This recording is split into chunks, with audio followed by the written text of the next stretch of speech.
대한민국 헌법은 대한민국이라는 국가의 세계의 통치권, 세계의 통치기관, 이것을 규정하고 있습니다.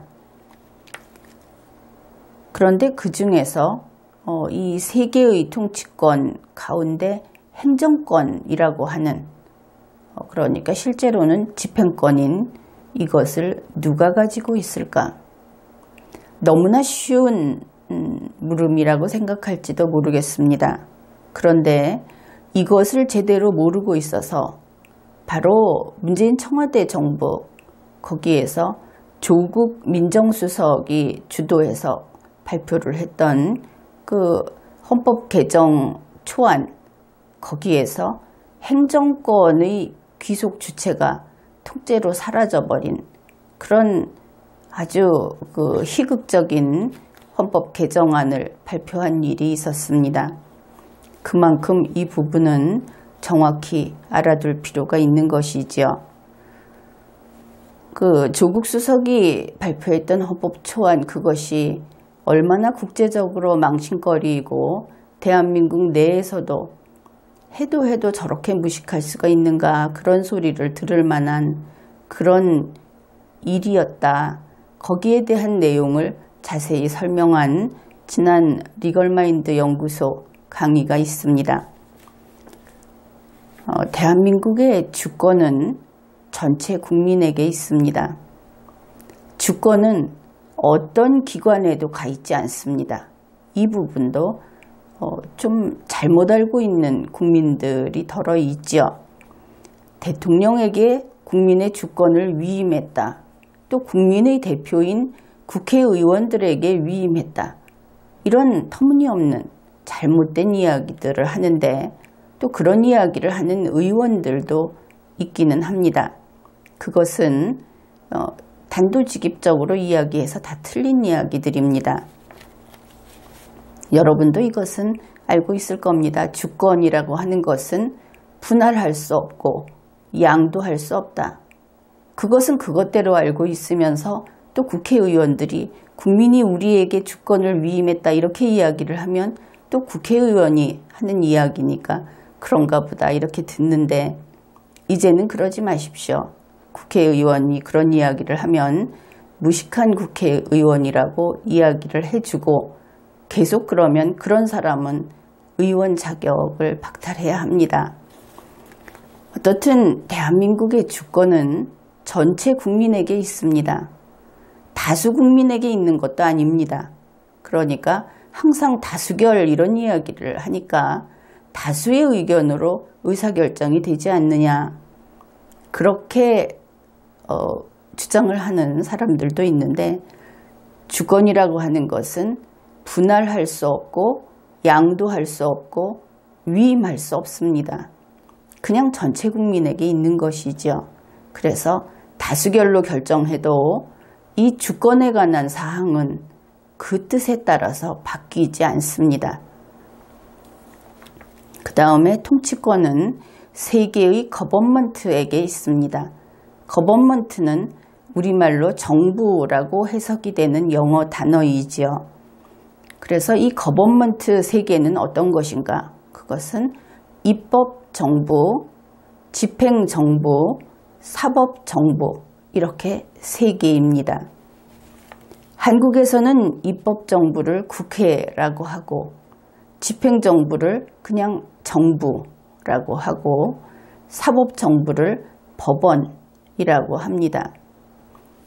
입법정부에게, 그러니까 국회에게는 입법권이라고 하는 통치권을 행사할 수 있도록 해주었고, 집행정부, 그러니까 정부라고 하는 그 통치기관에는 집행권, 그런데 우리 헌법상으로는 행정권이라는 것을 행사할 수 있도록 해주었고, 사법정부라고 하는 법원에게는 사법권을 행사할 수 있도록 권한을 수여했습니다. 대한민국 헌법이. 이것도 구분을 잘해야 하는데, 만일 정부에게 집행권 혹은 행정권이라는 것을 수여했다고 하면은 그것을 줘버렸다고 생각을 할 수 있죠. 그러면 정부가 그 행정권을 자기네 마음대로 고쳐가면서 쓸 수 있는가? 그런데 그렇지 않죠. 정부가 무엇을 할 때, 대통령이 무엇을 할 때 반드시 헌법의 한계를 확인하게 됩니다. 헌법이 그어놓은 한계를 움직일 수 없는 것이죠. 그 말은 무엇인가 하면은 우리 한국말의 그 언어, 표현에 문제가 있는 겁니다. 그러니까 좀 더 새겨들어야 하는 것이죠. 헌법이 정부에게 행정권을 수여했다 하는 것은 행정권은 정부 너희 가져 이런 뜻이 아니고 너희가 행정권을 행사할 수 있다. 그러니까 그 의자에 앉을 수 있게 해준 겁니다. 그 의자는 그들의 것이 아닙니다. 이렇게 되면 쉽게 이해할 수 있겠죠. 대통령의 의자에 5년에 한 번씩 선출된 대통령이 앉을 수 있습니다. 그런데 그 대통령의 의자는 그 사람의 것이 아니다 하는 겁니다. 그러니까 문재인 청와대 대통령이 만일 대통령직에서 물러나서 양산으로 가게 되면 그 대통령의 의자를 가지고 갈 수 있다고 하면 어떤 일이 생기느냐 하면은 대한민국에는 대통령직이라는 게 없어져야 합니다. 그러면 그렇지 않다는 것은 여러분이 쉽게 이해하겠죠. 그 다음에 집행권을 한국에서는 행정권이라고 한다. 그렇게 이야기를 했는데 여기서 좀 기억을 해둘 것이 사실은 이 행정권, 공무원들이 하는 일은 대부분 이 행정 업무가 됩니다. 그래서 헌법상 국회에도 또 정부는 물론이고 법원에도 이런 행정권이 다 있습니다. 그런데 구분을 할 것이 우리 집행정부가 가지고 있는 행정권은 행정에 관한 통치권의 행사권 이렇게 보면 되고 그 다음에 일반적으로 조금 전에 국가 3권에는 다 행정권이 있다고 했을 때는 행정에 관한 행정을 하기 위한 권한 이렇게 통치권과 일반적인 권한 이것을 구분해야 하겠습니다. 이 두 가지를 혼동하게 되면 상당히 어려워지죠. 그런데 한 번만 잘 정리를 해두게 되면 굉장히 질서정연하게 그렇게 이해할 수 있게 됩니다. 그래서 부연 설명을 하자면 국회에서 사용하는 그 행정에 관한 권한을 집행정부가 대통령이 있는 이 집행정부가 행사할 수 없다. 이렇게 하면 분명하죠. 법원에 관해서 행사하는 행정 권한을 집행정부가 행사할 수 없다. 그래서 행정권이라고 하는 말과 행정에 관한 통치권이라는 말은 다른 것이다. 그렇게 구분을 하면 되겠습니다. 그러면 왜 안 되느냐?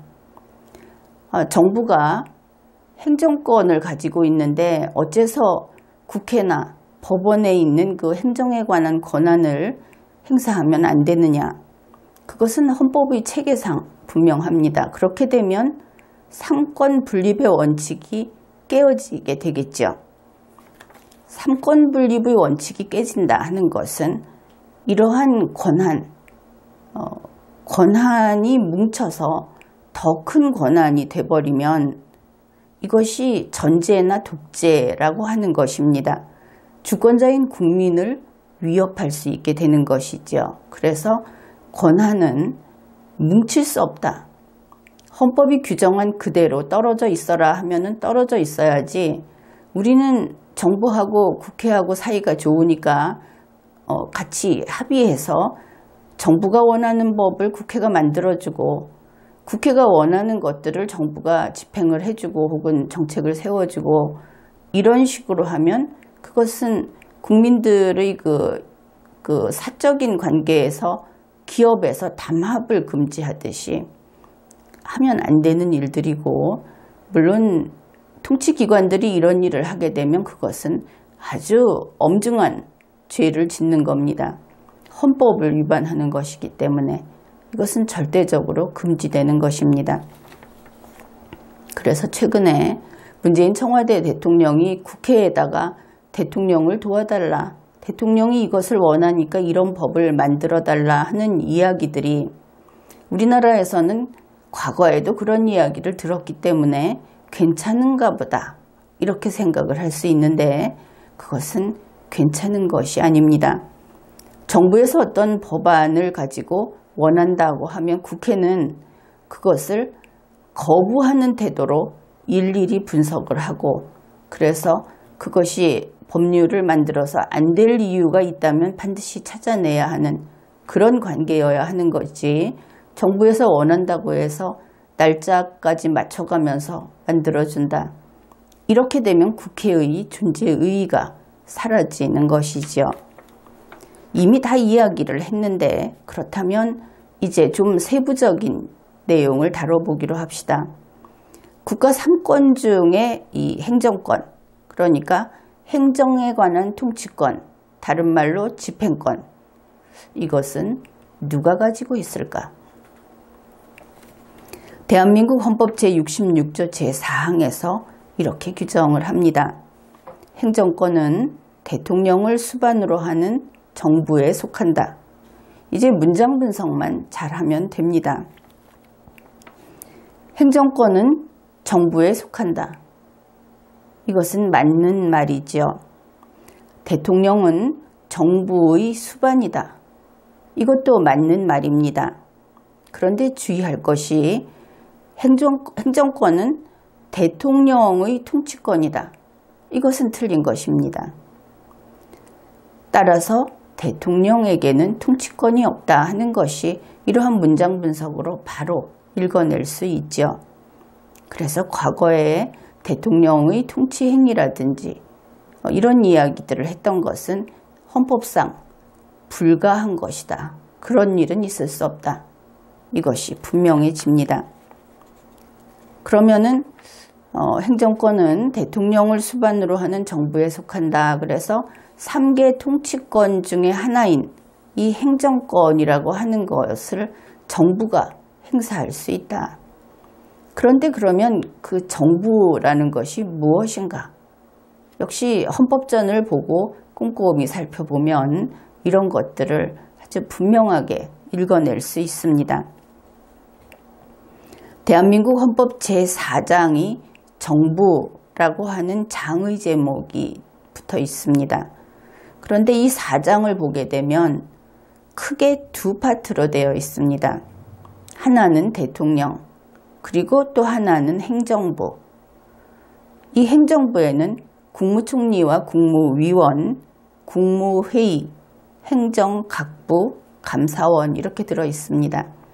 이 행정각부라는 곳에 있는 사람들이 바로 장관들, 그들이 이 부분에 들어있는 것이죠. 그래서 정부라고 하는 것은 대통령 플러스 행정부. 대한민국 헌법상 정부라고 하는 것은 이러한 2개 기관제, 2개의 기관으로 이루어져 있는 2개 기관제 그러한 기구를 말한다. 이것을 알 수 있습니다. 대통령은 물론 1인 기관입니다. 여러분이 하도 뉴스만 보면 청와대에서 사람들이 몇십 명씩 앉아 있고 실제로 청와대 안에는 몇백 명 공무원이 있고 이런 이야기를 듣고 있는데 그 모든 것이 헌법 위반입니다. 대통령은 1인제 기관인 것입니다. 여기에서 알아둘 것이 대한민국은 대통령 중심제 정부를 가지고 있지 않습니다. 흔히 대통령 중심제라는 말을 참 많이 쓰는데 대통령 중심제는 대통령제의 하부 목록에 들어가는 겁니다. 그러니까 큰 동그라미를 그려서 대통령제 정부라는 것이 있으면 그 속에 대통령 중심제 정부가 있고 우리나라처럼 양대 기관제 정부가 있습니다. 대통령 중심제 정부는 현재 미국의 정부 형태를 가리킵니다. 우리 대한민국의 정부 형태는 헌법이 알려주고 있듯이 양대 기관제, 대통령과 행정부로 이루어져 있는 2개짜리 대등하게 2개가 들어있는 그런 대통령제, 그런 것이 됩니다. 따라서 대통령이 청와대 조직을 가지고 운영을 하는 것은 헌법 위반이다. 그런 것을 알 수 있죠. 그래서 국가 3권 중 행정권, 집행권이라고 하는 이 행정권은 정부에 있는데 그 정부는 대통령 플러스 행정부라고 하는 그런 구조를 지닌 것이다. 그리고 대통령과 행정부는 헌법상 독립된 기관이다. 물론 그 안에서 대통령이 이 정부의 수반이다 이렇게 돼서 좀 세부적으로 들어가면 그 관계가 어떻게 되는가, 그것은 흔히 이런 식입니다. 어떤 지금 이렇게 나눠놓은 그 기관에서 기관의 장하고 장만 그 이야기를 대통령이 명령은 아니고 통화를 할 수 있는데 그 밑에 있는 국무회의, 행정각부 이런 속에 있는 그 요소들에 대해서는 직접 영향력을 미칠 수 없게 이렇게 단절을 시켜놨습니다. 그렇게 해서 전제를 막으려고, 민주주의를 지키려고. 그런데 이것을 대통령인 공무원들이 몰라서 그렇기도 하고, 또 지금 같은 경우는 이렇게 발달한 21세기에 계속 이 헌법을 위반하고 있죠. 따라서 이 행정권이라고 하는 것은 양대 기관에 있다고 했죠. 정부 안에. 이 말을 정확히 풀어보면 행정권은 정부에 있다. 그것은 맞습니다. 물론 정부가 가진다는 뜻이 아니라는 것도 정확히 알아두십시오. 정부가 행사할 수 있다. 그러면 행정권이 정부 안에 있는 대통령에게 있다. 가입표. 행정권이 정부 안에 있는 행정부에 있다. 이것도 가입표. 둘이 대등하게 포함되어 있는 정부에 있다. 단 정부는 행정권의 주인이 아니고 그것을 국민의 명령에 따라서 행정권을 행사할 수만 있는 기관이다. 이런 것입니다. 오늘 한 내용들도 그렇게 간단하지는 않기 때문에 반복해서 보면서 숙지해두면 국가 구조라든지 또 정치 시사 뉴스라든지 법률 이런 것들을 이해하는 데 도움이 될 것입니다. 지금까지 리걸마인드 연구소였습니다.